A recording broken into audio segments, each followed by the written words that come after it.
Good morning everyone. आप सभी का स्वागत है गुड लाइफ एडुकेयर चैनल पे। और आज है 11 जून 2023 और आज के महत्वपूर्ण करंट अफेयर्स के साथ आपके समक्ष उपस्थित हूँ। तो आज हम लोग देखेंगे कि कोई भी एग्ज़ाम जो आने वाले हैं, यूपी पीसीएस हो या यूपीएससी हो या कोई भी स्टेट पीसीएस एग्ज़ाम हो, उन सब के लिए करंट अफेयर बहुत ही महत्वपूर्ण रहने वाला है। तो देखते हैं हम लोग कि आज के करंट अफेयर्स की कड़ी में सबसे पहला करंट अफेयर्स से कौन से क्वेश्चन बनते हैं। तो सबसे पहले हम आपको बता दें कि अगर चैनल पे नए हैं तो चैनल को सब्सक्राइब ज़रूर कर लें और बेल आइकन ज़रूर दबा लें और इसको ज़्यादा से ज़्यादा शेयर करें ताकि ज़्यादा से ज़्यादा लोग देख सकें। तो चलिए नेक्स्ट क्वेश्चन की बात करते हैं। तो पहला क्वेश्चन है, हाल ही में अंतर्राष्ट्रीय निशानेबाजी खेल महासंघ जूनियर विश्व कप में कौन से शीर्ष पर रहा है। हाल ही में अंतर्राष्ट्रीय निशानेबाजी खेल महासंघ जूनियर विश्व कप में कौन शीर्ष पर रहा है। तो भारत अपना शीर्ष पर रहा है। तो इसको आप याद रख लीजिएगा कि भारत शीर्ष पर रहा है। और ये अंतर्राष्ट्रीय निशानेबाजी खेल महासंघ जूनियर विश्व कप कहाँ पे हुआ था। तो जर्मनी के सोहल में हुआ था और इसमें टॉप भारत किया है। और भारत कितने पदक के साथ टॉप किया है। तो टोटल कुल 15 पदक के साथ टॉप किया है, जिसमें 6 मेडल कितने गोल्ड जीते हैं और 6 सिल्वर जीते हैं और 3 ब्रॉन्ज जीते हैं। नेक्स्ट क्वेश्चन की बात करें तो हाल ही में संयुक्त राष्ट्र के त्वरक कार्यक्रम के लिए किस राज्य को फार्म एफजेड को चुना गया है। तो ये हो जाएगा केरल राज्य। और केरल राज्य से आपको याद रखना है कि केरल राज्य की राजधानी कहाँ है, तिरुवनंतपुरम है। और वहाँ के सीएम कौन है, चीफ मिनिस्टर पिनरई विजयन है। और आरिफ मोहम्मद खान वहाँ के गवर्नर हैं। और केरल से ये भी याद रखना है कि केरल हाल ही में खाद्य सुरक्षा सूचकांक में शीर्ष पर रहा है। सबसे केरल से पहले शीर्ष पर कौन था, तो तमिलनाडु था। और ये भी याद रखना है केरल पूरी तरह से ई गवर्नेंस घोषित किया गया है। एनसीबी ने केरल के तट पर 2500 केजी ड्रग्स जब्त किया है। केरल ने अपना संस्थागत रैंकिंग ढांचा शुरू किया है। और इसके साथ ये भी याद रखना है कि केरल अपना स्वयं का इंटरनेट सुविधा शुरू करने वाला पहला राज्य बन गया है। तो ये सारे तथ्य आपको याद रखने हैं और इसका आंसर हो जाएगा केरल, जो कि ए ऑप्शन सही है। चलिए नेक्स्ट क्वेश्चन की बात करें तो नेक्स्ट क्वेश्चन है, हाल ही में पुष्प उत्सव मिंटोक लानमू कहाँ शुरू किया गया है। यानी कि पुष्प मिंटोक लानमू कहाँ शुरू किया गया पुष्प उत्सव। तो ये उपरोक्त दोनों, इसका आंसर हो जाएगा सी ऑप्शन सही हो जाएगा। यानी कि कारगिल और लद्दाख दोनों जगह इसका शुरू किया जाता है। तो आपके मन में ये सवाल हो रहा होगा कि मिंटोक लानमू कैसा पुष्प त्यौहार है। तो इसके बारे में हम बता दें तो गुरुवार या शुक्रवार के दिन यहाँ के लोग, लद्दाख और कारगिल के लोग गुरुवार या शुक्रवार के दिन पहाड़ों से पुष्प चुनते हैं, ठीक है, बीनते हैं और उसको अपने पूर्वजों के कब्र पे चढ़ाते हैं। इसी को उत्सव के रूप में मनाते हैं। तो यही है मिंटोक लानमू पुष्प उत्सव, जिसको लद्दाख और कारगिल के लोग मनाते हैं। तो इसका उत्तर उपरोक्त दोनों हो जाएगा। नेक्स्ट क्वेश्चन की बात करें तो हाल ही में सागर परिक्रमा के 7वें चरण की शुरुआत किसने की है। तो पुरुषोत्तम रूपाला ने सागर परिक्रमा के 7वें चरण की शुरुआत की है। तो इसको आपको याद रख लेना है। नेक्स्ट क्वेश्चन है, हाल ही में कौन सा देश दुनिया का पहला डिजिटल सरकारी बॉन्ड जारी करेगा। यानी कि इजराइल देश दुनिया का पहला डिजिटल सरकारी बॉन्ड जारी करेगा। तो चलिए इजराइल के बारे में देख लेते हैं। तो इसका कैपिटल क्या है, जेरूसलम है।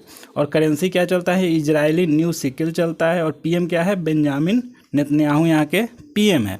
और इजराइल से कुछ तथ्य याद रख लेते हैं कि इजराइल ने नया ओफेक 13 जासूसी सैटेलाइट अंतरिक्ष में लॉन्च किया है। अडानी ग्रुप ने इजराइल में हाइफा बंदरगाह का अधिग्रहण किया है। यूएई, यूनाइटेड अरब अमीरात और इजराइल ने पहले अरब मुक्त व्यापार समझौता पर हस्ताक्षर किए हैं। इजराइल ने नई नौसेना वायु रक्षा प्रणाली सी डोम का सफल परीक्षण किया है। तो इसका आंसर क्या हो जाएगा, इजराइल, जो कि ऑप्शन सी में है। तो इसको आप याद रख लीजिएगा। नेक्स्ट क्वेश्चन की बात करें तो हाल ही में किस राज्य सरकार ने किसानों के लिए फसल बीमा प्रीमियम में 100% सब्सिडी का विस्तार किया है। तो ये आपको याद रख लेना है कि ये राज्य कौन है, मेघालय है। और मेघालय राज्य के राजधानी क्या है, शिलोंग है। और यहाँ के चीफ मिनिस्टर कौन है, तो कोनरड के संगमा है, ठीक है। और गवर्नर कौन है, तो फागू चौहान यहाँ के गवर्नर है। तो ये सारे तथ्य आपको याद रखने हैं मेघालय से। और मेघालय से ये भी याद रखना है कि 9 साल के प्रतिबंध के बाद मेघालय में कोयला खनन कानूनी रूप से फिर से शुरू हुआ है। यानी कि 9 साल प्रतिबंध लगने के बाद मेघालय में फिर से कोयला खनन शुरू हुआ है।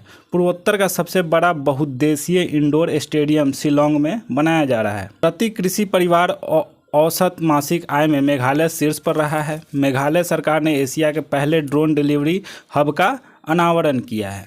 तो इसका आंसर आपको हो जाएगा मेघालय, जो कि ऑप्शन डी में है।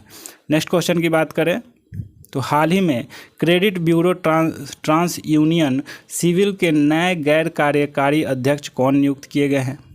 Credit bureau TransUnion CIBIL के नए गैर कार्यकारी अध्यक्ष वी अनंतरमन को चुना गया है। वी अनंतरमन एक अनुभवी बैंकर हैं और कॉन्कोर के नए अध्यक्ष और प्रबंध निदेशक संजय स्वरूप हाल ही में नियुक्त किए गए हैं। सिडको के एमडी के रूप में अनिल दिग्गिकर ने पदभार ग्रहण किया है। प्रवीण के श्रीवास्तव ने केंद्रीय सतर्कता आयुक्त के रूप में शपथ ली है और बर्मिंघम के पहले भारतीय मूल के लॉर्ड मेयर चमन लाल चुने गए हैं। तो इसका आंसर आपको हो जाएगा पहला वी अनंतरमन। तो आंसर ए सही है। ठीक है। नेक्स्ट क्वेश्चन की बात करें तो हाल ही में दुनिया के सबसे शक्तिशाली हाइपरसोनिक पवन सुरंग कहाँ खोली गई है? तो ये चीन में खोली गई है कि चीन में दुनिया की सबसे शक्तिशाली हाइपरसोनिक पवन सुरंग खोली गई है। तो चीन से आपको याद रखना है कि चीन का कैपिटल क्या है? बीजिंग है और करेंसी क्या चलता है? रेनमिनबी चलता है। और प्रेसिडेंट क्या कौन है? तो जी जिनपिंग यहाँ के तत्काल के प्रेसिडेंट हैं। और चीन से आपको ये भी याद रखना है कि दुनिया का सबसे बड़ा कार निर्यातक चीन बन गया है। चीन ने रिकॉर्ड 13वां सुदीरमन कप खिताब अपने नाम किया है। डूबे हुए चीनी जहाज को बचाने के लिए भारत की नौसेना ने P-8I विमान तैनात किया है। चीन का अंतरिक्ष यान 276 दिनों बाद पृथ्वी पर लौटा है। डिंग लिरेन चीन के पहले विश्व शतरंज चैंपियन बने हैं। तो ये सारे तथ्य चीन से आपको याद रखने हैं। तो इसका आंसर क्या हो जाएगा? ए ऑप्शन सही है, चीन। नेक्स्ट क्वेश्चन है, हाल ही में OECD ने फाइनेंशियल ईयर 2024 में भारत की GDP वृद्धि दर कितना प्रतिशत रहने का अनुमान लगाया है? तो इसका आंसर 6% हो जाएगा, जो कि ऑप्शन डी में सही है। और सबसे पहले आपके मन में ये सवाल आया कि OECD क्या है? तो OECD का फुल फॉर्म होता है organisation for economic cooperational and development. तो ये भारत के फाइनेंशियल 2024 के लिए GDP वृद्धि दर कितना प्रतिशत रहने का अनुमान लगाया है? 6% रहने का अनुमान लगाया है। चलिए नेक्स्ट क्वेश्चन की बात करें तो हाल ही में किस राज्य सरकार ने राज्य के आर्थिक स्थिति पर एक श्वेत पत्र जारी करने की घोषणा की है? तो हिमाचल प्रदेश इसका उत्तर हो जाएगा। उत्तर आपका बी हो जाएगा, हिमाचल प्रदेश। तो हिमाचल प्रदेश से हम लोग देखेंगे कि इसका कैपिटल क्या है। तो हिमाचल प्रदेश का कैपिटल शिमला है। और यहाँ के सुखविंदर सिंह सुक्खू क्या है? CM है, चीफ मिनिस्टर यहाँ के सुखविंदर सिंह सुक्खू हैं। और यहाँ के गवर्नर कौन है? तो शिव प्रताप शुक्ला यहाँ के गवर्नर है। तो ये आपको याद रखना है हिमाचल प्रदेश से। हिमाचल प्रदेश से कुछ और तथ्य याद रखने हैं जो कि हाल ही के हैं। Himachal Pradesh green hydrogen policy तैयार करेगा। HPCL हिमाचल प्रदेश में 500 करोड़ रुपए की लागत से एथनॉल प्लांट स्थापित करेगा। हिमाचल प्रदेश के मुख्यमंत्री ने डिजिटल सेवाओं के लिए हिम डेटा पोर्टल लॉन्च किया है। हिमाचल प्रदेश में इंदिरा गांधी महिला सम्मान निधि को लॉन्च किया गया है। तो इसका आंसर क्या हो जाएगा? हिमाचल प्रदेश, जो कि ऑप्शन बी में है। तो चलिए नेक्स्ट क्वेश्चन की बात करते हैं। हाल ही में कौन सा देश 2030 तक ग्रिड के माध्यम से भारत के साथ ऊर्जा को एकीकृत करेगा? तो ये श्रीलंका है, जो कि 2030 तक ग्रिड के माध्यम से भारत के साथ ऊर्जा को एकीकृत करेगा। तो ऑप्शन सी आपका सही हो जाएगा। और श्रीलंका का याद रखें तो यहाँ का कैपिटल क्या है? कोलंबो है। और कोलंबो कॉमर्शियल कैपिटल है श्रीलंका का। एंड श्री जयवर्धनम पुरम कुट्टी यहाँ के एडमिनिस्ट्रेटिव कैपिटल है श्रीलंका के। तो आपको ये भी याद रखना है। और करेंसी क्या चलता है श्रीलंका में? तो श्रीलंकन रुपी चलता है। और PM कौन है? तो दिनेश गुरुवर्धन यहाँ के प्रधानमंत्री है, प्राइम मिनिस्टर। और प्रेसिडेंट कौन है? तो रनिल विक्रम सिंह है, यहाँ के राष्ट्रपति हैं, यानी कि प्रेसिडेंट हैं। और साथ में ये भी याद रखना है कि श्रीलंका में राष्ट्रीय पोषण सप्ताह शुरू हो रहा है। भारत ने श्रीलंका को $1 बिलियन की क्रेडिट लाइन प्रदान की है। श्रीलंका के सुप्रीम कोर्ट ने समलैंगिकता को अपराध की श्रेणी से मुक्त किया है। श्रीलंका के बैंक ने एक भारतीय रुपया नामित नोस्ट्रो खाता खोला है। दिवंगत CDS विपिन रावत के सम्मान में श्रीलंका के श्री मुक्तिनाथ मंदिर में घंटी लगाई गई है। नेक्स्ट क्वेश्चन की बात करें, हाल ही में किस देश के पूर्व राष्ट्रपति पर गोपनीय दस्तावेज के मामले में अभियोग लगाया गया है? तो ये अमेरिका के राष्ट्रपति डोनाल्ड ट्रंप पे गोपनीय दस्तावेज के मामले में अभियोग लगाया गया है। जो कि पूर्व राष्ट्रपति थे, उन पर गोपनीय दस्तावेजों को इधर उधर करने के मामले में अभियोग लगाया गया है। तो ये आपको याद रख लेना है, पूर्व राष्ट्रपति डोनाल्ड ट्रंप पे ये अभियोग लगा है। तो यूएस से आपको याद रखना है कि यूएस के सुप्रीम कोर्ट ने ट्विटर और गूगल को उनकी वेबसाइट पर पोस्ट कंटेंट के लिए उत्तरदायी नहीं ठहराया। टिकटॉक पर प्रतिबंध लगाने वाला पहला अमेरिकी राज्य मोन्टाना बनेगा। गीता राव गुप्ता को महिला संबंधी मुद्दों के लिए अमेरिकी दूत नियुक्त किया गया है। तो इसका आंसर आपको याद रखना है कि बी आंसर हो जाएगा, अमेरिका।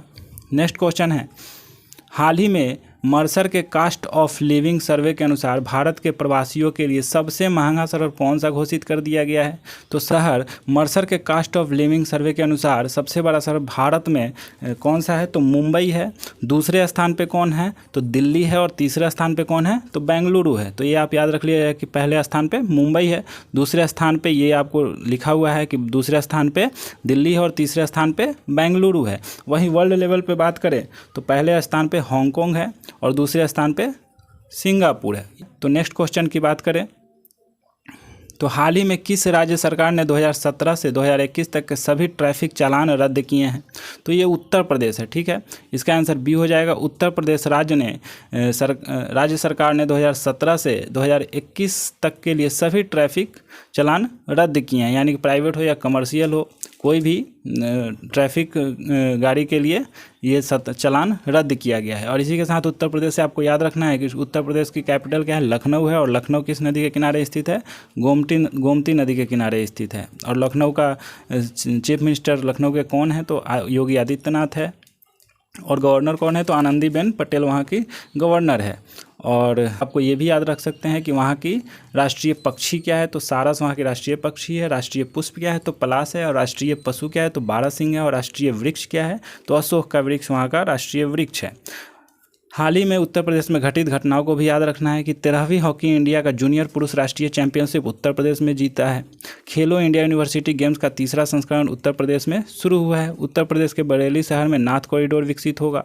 कन्नौज में इंटरनेशनल अरोमा पार्क का फेज 1 पूरा हुआ है। लखनऊ में नया pharmaceutical research and innovation institute स्थापित किया जाएगा।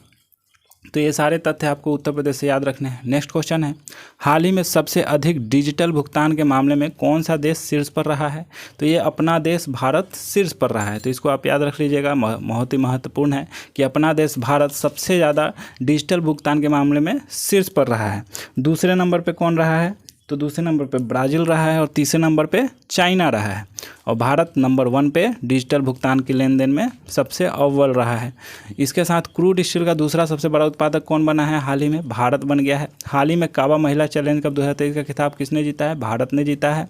और 60% वैश्विक मातृ मृत्यु वाले 10 देशों की सूची में भारत शीर्ष पर रहा है। ठीक है, श्रीलंका के पर्यटन क्षेत्र में भारत ने शीर्ष स्थान हासिल किया है। भारत ने म्यांमार में सीतवे बंदरगाह का संचालन शुरू किया है। आईसीसी पुरुष टेस्ट टीम रैंकिंग में नंबर 1 टेस्ट टीम भारत की टीम बन गई है। तो आज 11 जून से सारे ये करंट अफेयर्स से क्वेश्चन बने हुए 15 क्वेश्चन बहुत ही इंपॉर्टेंट है, जो कि आने वाले एग्ज़ाम में पूछे जा सकते हैं और आप इसको नोट करके रख लें। पिछले वीडियो में आपसे एक सवाल पूछा गया था, हाल ही में इस देश ने एकता के 6ठे संस्करण की मेज़बानी की है, तो ये कौन सा देश है? मालदीव है। इसको आपको कमेंट बॉक्स में लिखना था। अगर आप चैनल पे नए हैं तो चैनल को सब्सक्राइब जरूर कर लें और ऐसे वीडियोस देखने के लिए आप चैनल से बने रहें, बेल आइकन दबा लें, क्योंकि ये वीडियो डलेगा तो सबसे पहले आपको नोटिफिकेशन मिल जाएंगे। आज का सवाल देखें जो आपके लिए है, हाल ही में सागर परिक्रमा के 7वें चरण की शुरुआत किसने की है? तो इसका आंसर आप कमेंट बॉक्स में ज़रूर दें। ज़्यादा से ज़्यादा लोगों तक शेयर करें इस क्वेश्चन को और इस वीडियो को, ताकि इस क्वेश्चन का जवाब दे सके। ये बहुत ही इंपॉर्टेंट क्वेश्चन है और उम्मीद करते हैं कि आपको ये वीडियो अच्छा लगा होगा। कुछ अगर इसमें सजेशन देना है तो आप बेफिक्र होकर के आप कमेंट बॉक्स में इसको दे सकते हैं। कुछ सुधार करने की ज़रूरत है, इसमें और भी विस्तृत एनालिसिस करने की ज़रूरत है, तो आप इसमें कमेंट बॉक्स में बता सकते हैं कि क्या आपको चाहिए, क्योंकि ये चैनल आप ही का है और आप ही से चलता है। तो आप इस पर बने रहें, ज़्यादा से ज़्यादा शेयर करें, लोगों तक पहुंचाएं कि इस पर विस्तृत एनालिसिस की जाती है। आने वाले समय में महत्वपूर्ण टॉपिक पे भी वीडियो बनाए जाएंगे और इस पर डाले जाएंगे, तो इस चैनल पे बने रहें। उम्मीद करते हैं कि आप स्वस्थ होंगे, मस्त होंगे। फिर मिलते हैं कल नेक्स्ट वीडियो में नए करंट अफेयर्स के साथ। तब तक के लिए जय हिंद।